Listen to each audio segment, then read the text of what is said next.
Electromagnetic induction 7 मार्कांचा chapter. Actually हा मोठा चॅप्टर होता. एसी आणि इलेक्ट्रोमॅग्नेटिक इंडक्शन कंबाईन होता, आता तो वेगळा झालाय. इलेक्ट्रोमॅग्नेटिकचे इम्पॉर्टंट क्वेश्चन्स, डेफिनेशन्स करा. एडी करंट, एडी कोण नाही आहे, eddy current self mutual inductance. Coefficient of coupling जो आपण के असतो, सरप्राईज असतं, कधीतरी घुसणार मध्येच. बॅक ईएमएफ, टॉर्क आणि एडी करंट, हे जे काय दिलेत हे सगळे तुम्हाला क्लिअर आहे. डेफिनेशन तर काढल्या.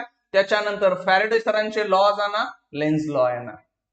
1, 2 इथं न्यूमरिकल साठी पण लागतो, पण हा इम्पॉर्टंट क्वेश्चन आहे थेरीसाठी, हे लक्षात ठेवा. डिराइव्ह एक्सप्रेशन कुणाचं आहे, मोशनल ईएमएफ इन ट्रान्सलेटिंग, म्हणजे जो मोशन करणारा रॉड होता ना मागं पुढं, तो असेल, हा लागेल. त्याच्यानंतर आपल्याकडे पुढचा पॉईंट काय येतोय, सेल्फ आणि म्युच्युअल इंडक्टन्सच्या डेफिनेशन विचारतील, परत त्याचं युनिट विचारतील, डायमेन्शन्स विचारतील. मग ते वापरणार कुठं, ट्रान्सफॉर्मर. मग ट्रान्सफॉर्मर मधले दोन्ही टाईप करावे लागतील, step up, step down. Transformer बद्दल पण व्हेरी इम्पॉर्टंट आहे. ट्रान्सफॉर्मर सोडू नका, स्टेप अप स्टेप डाऊन इथं काही घुसवणार आहेत ते. आणि त्याच्यानंतर energy store in magnetic field आणि एक्सप्लेन एनर्जी डेन्सिटी. हे सहसा कधी येत नाहीये, पण हा पॉइंट राहू दे.